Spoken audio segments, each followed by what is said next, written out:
याला टक्कर नाही ना, गाडले पाहिजे. नुसती टक्कर देऊन उपयोग नाही ना. मी तर कोणाला मत देतच नाही. लोक कंपनी आहेत. तुमच्या आमच्या तर नेते राहिलं नाही. मग आता ते म्हणतात आहे, पण उद्या असंच होणार आहे. गटशाही कंपूशाहीच होणार. महा चोर महा लबाड आहेत. त्याकडे शेतकरी इकडे मरतात आणि आपला चीफ मिनिस्टर तिकडे बिहारमध्ये. मुंबईसह राज्यभरात आगामी काळामध्ये महापालिका निवडणुका पार पडणार आहेत. प्रमुख शहरांमधील महापालिका निवडणुकांच्या पार्श्वभूमीवरती आता कोणत्या उमेदवाराला कोणती जागा द्यायची याकडे पक्षाची चाचपणी सुरू झाली आहे.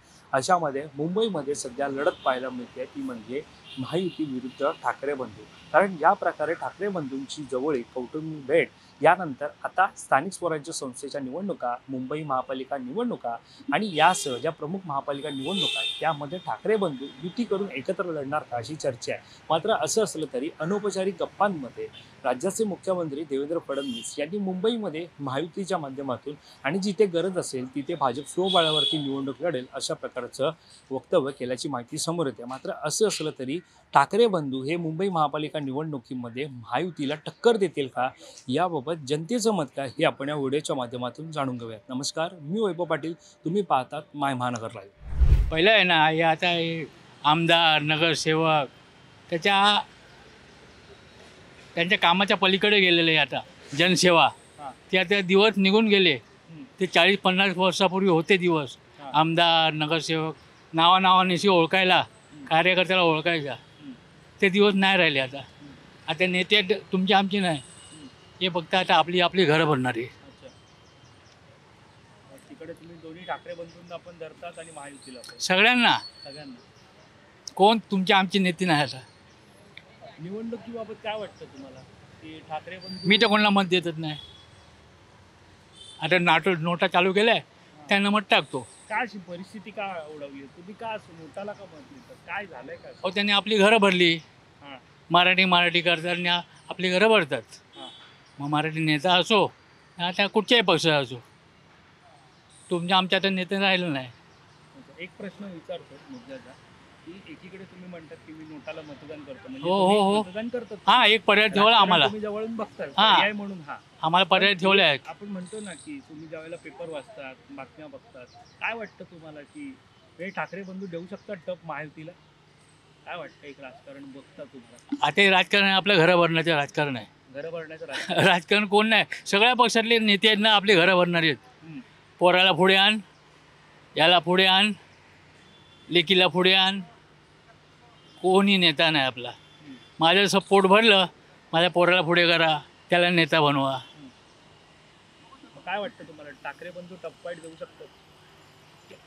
या तिथे होते 50 पूर्व बाळासाहेब होते तेव्हा होते टप्पाईट देणारे. एका शब्दावरती होते आम्ही शिवसैनिक. बाळासाहेबांचे शब्द होता ते नाही. आता दिवस ते गेले. काय वाटतं, बाळासाहेब होते तेव्हा काय होतं? मुंबईत कसं राज्य होतं नावाने चालायचं. त्यांच्या अगदीच केंद्रीय नेते त्यांच्या घरी येऊन उठबस करायचे. आणि आताचे नेते तिकडे जातात आणि तिथे एक तास वेटिंग करतात. आपले मुख्यमंत्री, गृहमंत्री वेटिंग लिस्टमध्ये जातात तिथे बसायला. यांची किंमत आहे का त्या दिल्लीला? नाही किंमत. कोणी यांना विचारत नाही. फक्त इकडे माझा लेक, माझा पोरगा कसा पुढे येईल, माझं घर कसं भरेल, तेच चाललं आहे. नाही देऊ शकत, टक्कर देऊ शकत नाही ते. कारण काय, असं असतं तर आधीच त्यांचं तो किती वर्ष चाललं होतं त्यांचं व्हायचं, त्यावेळेस ते काय झालं नाही.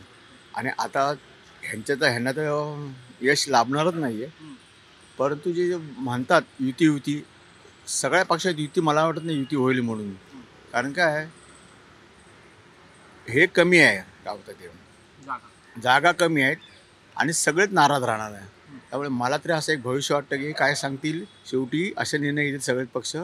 तुम्ही आपापल्या याने उभे करा आणि जेव्हा निवडून येऊ तेव्हा परत आपण असं एकत्र येऊ. हा प्रकार जास्त आहे. त्यामुळे युती हा प्रकार कुठेच होणार नाही, कोणी किती काय म्हणून. आणि मग आता या ठाकरे बंधूंबाबत काय वाटतं? ठाकरे बंधूंबाबत काय झालं आहे, तसं बघायला तर मुंबईत खूप नाराजी आहे बघायला गेलं तर. आता ॲक्च्युली राजसाहेबांचं ठीक आहे, ते वेगळे उभे राहिले असेल तर फायदा होता, पण युती केली ना तर अजिबात नाही होणार. आणि शिवसेनेत काय झालं आहे, तर मुळात ती खतखत आहे, त्याच्यामुळे ते एकनाथ शिंदे बाहेर पडले. बरोबर आहे. आणि आता हे काय म्हणजे इतका खालच्या थराला गेलं आहे राजकारण. पूर्वी मुंबईत असं म्हणजे राजकारण असं नव्हतं. आणि माझं तर असं म्हणणं आहे की सुरुवात इथून मुंबई जर तुम्ही पूर्ण जगासमोर आदर्श आहे तर इथूनच ती सुरुवात झाली राजकारणात. गलिच्छ भाषा, शिवीगाळ, हे जे प्रकार, इव्हन त्यांनी त्या स्त्रियांना पण ओढलं गेलं. ते लोकांना रुचलं नाही आणि राजकारण आता लोकांना रुचत नाही आहे. त्यामुळे तर लोक कंटाळे आहेत. आणि ह्या दोघांचा प्रभाव म्हणाल तर तिसरा साहेब पडणार नाही. कारण का आता बी जे पीने पण एक प्रकारे मुंबईत बसताना मांडलं आहे त्यांनी पण, नाही असं नाही. जशी खरी बघायला गेलं तर शिवसेनेची व्यवस्थित पद्धत होती बाळासाहेब असताना तळागाळातून. मग त्यावेळेस हातं होतं बाबा शाखाप्रमुख, गटप्रमुख, शाखाप्रमुख, उपशाखाप्रमुख, विभाग प्रमुख, मग आमदार, खासदार, अशी ती पद्धत होती. ती पद्धत आता कोणाकडेच नाही आहे. आता जो तो काय जेवढा तुमचा काम होता ना हे संबंध हे वरच्या ह्याच्यापर्यंत तोपर्यंत तुम्ही एक हे झाले एक प्रकारचे मॅनपॉवर असं. आता बघा लोकसभा झाली, विधानसभा झाली, आता महापालिका लागते. काय वाटतं तुम्हाला, महापालिका इतक्या वर्षांच्या अगोदर झालेल्या निवडणुका आता काय कमी आहे ही महापालिका निवडणूक सगळे नेते लढतील? मी सांगितलं जागेचंच आहे. मुळात जागा किती 227 आहेत ना काहीतरी वार्ड मुंबईत, आणि सगळंच इच्छुक आहेत. मग आता ते म्हणतात आहे पण उद्या असंच होणार आहे, गटशाही कंपूशाहीच होणार. आणि मी जर ह्या समजा हा MB राऊत मार्ग आहे आणि मला जर इथे ओळखतात आणि आजूबाजू मला मग मी का नाही मागे हे करायचं, मागे उभं राहायचं. मी पण निवडणूक उडी मारणार ना, कारण इथे काय मतदान कमी असतं ना, मतदाराचा वाढ छोटा असतो. त्याच्यामुळे जो तो हेच होणार, म्हणजे काय बोलतात एक प्रकारे बंडखोर होणार सगळे.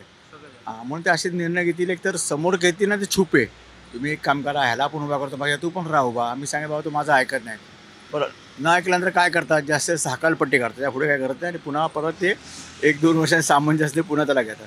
हा प्रकार होईल. आणि त्या दुसरी काय माहिती एक गोष्ट, लोक इतकी कंटाळ, लोक एखादं असं पण होईल, लोक बघतील आणि थर्ड पार्टीला निवडून देतील. परत कुठली तरी वेगळी आघाडी. हां, म्हणजे थर्ड म्हणजे कसं, हेच चेहरे, ह्यांचीच तोंड, ते लोकांना कंटाळा आला. बोलतील हे असे करतात, एक द्या ना, मग दुसऱ्यांना द्या ना निवडून. आणि मला तर म्हणजे मला असं वाटतं यंग पिढीला निवडून द्यायचं आता, यंग पिढी. हां, असं मला वाटतं. बदलेल म्हणजे आता नाहीतर ह्यांनी काय केलं आहे, म्हणजे माझं प्रामाणिक मत राजकारणाचं माझं असं म्हटलं आहे की एकतर तुम्ही 55च्या आतला किंवा 50 तर माझा ठीक आहे पण, आणि शिकलेलं तरुण असेल त्यालाच मतदान करा. आणि घराणेशाही नष्ट करा. घराणेशाही बिलकुल नाही पाहिजे. माझ्या घराणेशाही तयार केली कोणी बघा, आता पुढचं कोणी सांगितलं आहे. आता तर मागच्या अनुभवात मी जोरदार बोलणार ना, पुढचं मी सांगू शकत नाही ना. माणूस अनुभवानंच पुढे जातो ना, त्याचा बदल ते तसं काय मी सांगू शकत नाही. पण आता तरुण पिढीलाच निवडून द्यायचं. एकदा त्यांच्या हातात द्या ना राजकारण. का देत नाही? का तुम्ही 80 70 वर्षाचे, पण का तुमची घराणेशाही? हां, माझीच मिसेस, माझाच मेवणा, माझाच मुलगा, माझीच मुलगी, माझाच जावं आहे. आता लोक कंटाळे. सामान्य माणूस पण तसा येतच नाही ना. म्हणून एकदा द्या ना तरुण पिढीच्या.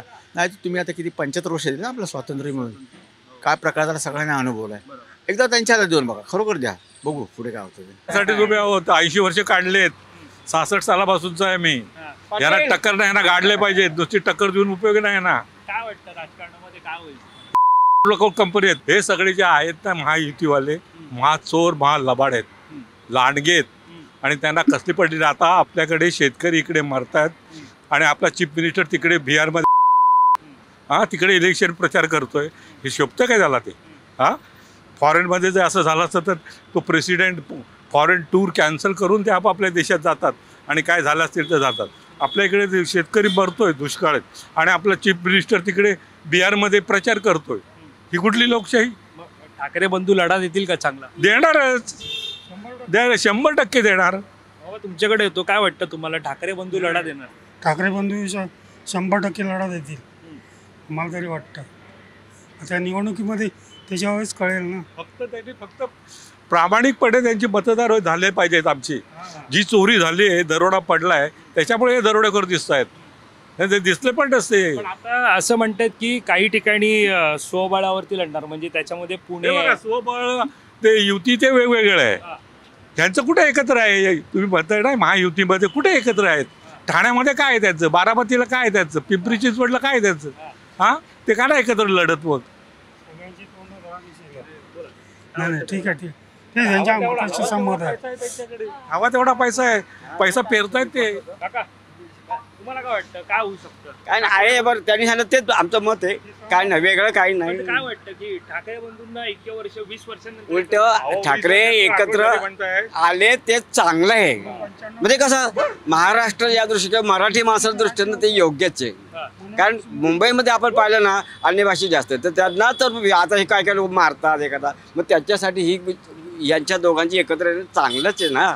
मराठी माणसं महाराष्ट्रात तरी चांगलं आहे बाकीचं काय साधं नाही. हा बाबा इथं असं आहे ना. अहो मराठी जोपर्यंत शिवसेना आहे ना दोन्ही कोणी असू दे तोपर्यंत तुम्ही मराठी माणसं आहात. तुमचं चॅनेल आहे लक्षात ठेवा. कळलं की नाही तुम्हाला पण विकून टाकतील ते उद्या आणि घरी सांगतील आमच्या घरी या कामाला माणसं नाही आहेत. निश्चितपणे आज संपूर्ण महाराष्ट्राची इच्छा होती की दोघे भाऊ एकत्र आले पाहिजे. आज दोघे भाऊ एकत्र आल्यामुळे मराठी माणसं सुखावले आहेत, खुश आहेत. तर ह्याचा मतपरिवर्तन निश्चितपणे होणार, मतदानामध्ये परिवर्तन होणार आणि निश्चितपणे आम्हाला मुंबईच काय महाराष्ट्रात ज्या ज्या ठिकाणी स्थानिक स्वराज्य संस्थांच्या निवडणुका होतील तिकडे निश्चितपणे याचा लाभ होणार. आणि जसं तुम्ही म्हणताय भाजप काही ठिकाणी स्वबळावर लढणार वगैरे तर स्वबळावर लढावा परंतु फेअर इलेक्शन व्हायला पाहिजे. तुम्ही जसं राजसाहेबांनी मागे पत्रकार परिषदेत सांगितलं त्यांचा मतदार याद्यांमध्ये काय कसा घोळ आहे त्या सगळा घोळ तुम्ही क्लिअर करा आणि मग तुम्ही स्वबळावर लढा. मग तुम्हाला तुमचं काय बळ आहे ते दिसेल.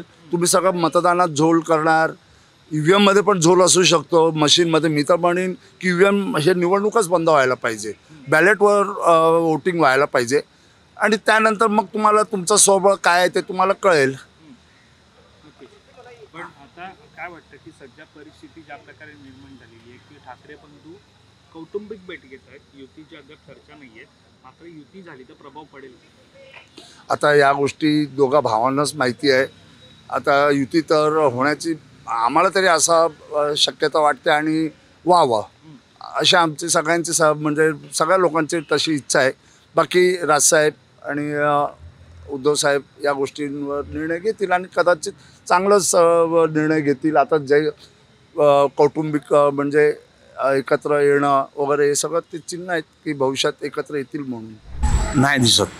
काय कसं उपयोग करायचं बस असं नाही देऊ शकत नाही. नाही देऊ शकत. नाही काय सांगणार तुम्ही राजकारण बघता काय वाटतं तुम्हाला काय परिस्थिती येऊ शकते? नाही ते माहीत नाही पण ते टक्कर नाही देऊ शकत. टक्कर नाही देऊ शकत. मग आता परिस्थिती अशी होती की ठाकरे बंधू एकत्र आले तर राजकारण बदलेल, काय वाटतं तुम्हाला? चांगलं आहे दोघे संघाती आले तर चांगलंच आहे. एकत्र आले चांगलं चांगलं पण हां तिला ते टक्कर नाही देऊ नाही देऊ शकत. शकत. असं का वाटतं तुम्हाला? हां कारण का असं का वाटतं? काय एवढे वर्ष तेच होतं ना शिवसेना आणि BJP. हां तो लोक चेंज घेणार थोडासा, बरोबर. बाकी काही नाही. मुंबईतल्या कामांबाबत काय वाटतं? नाही केलं आहे त्यांनी काम केलं. माहिती जर ठाकरे बंधू एकत्र आले तर राजकारणामध्ये बदल होऊ शकतो? नाही ते माहीत नाही. तर मुंबईमध्ये ठाकरे बंधू महायुतीला टक्कर देतील का या विषयावरती आपण जनतेची मतं जाणून घेतली तर जनतेने दुमत आपल्याला दिल्याचं पाहायला मिळालं. यामध्ये निश्चितच महायुती एकीकडे त्यांनी जे बस्तान मुंबईमध्ये आणि राज्यभरामध्ये जे काय मांडलेलं आहे त्या पार्श्वभूमीवरती महायुतीला फायदा होऊ शकतो. मात्र इतक्या वर्षांची नागरिकांची इच्छा आणि मराठी माणसांसाठी ठाकरे बंधूंनी घेतलेला पुढाकार या पार्श्वभूमीवरती ठाकरे बंधू मुंबईमध्ये नक्कीच महायुतीला टक्कर देईल असं सुद्धा मत जनतेनं व्यक्त केलं. मात्र तुम्हाला या विषयाबाबत काय वाटतं? तुम्हाला आगामी काळातील राजकारण, स्थानिक स्वराज्य संस्थेच्या निवडणुका आणि महापालिका निवडणुकांबाबत काय वाटतं? कशा प्रकारे निवडणुकांमध्ये राजकारण होईल? ठाकरे बंधू एकत्र येऊन युती करून महायुतीला टक्कर देतील का? याबाबत तुमचं मत काय हे आम्हाला नक्की कळवा. कॅमेरा पर्सन अजयसह मी वैभव पाटील, मुंबई.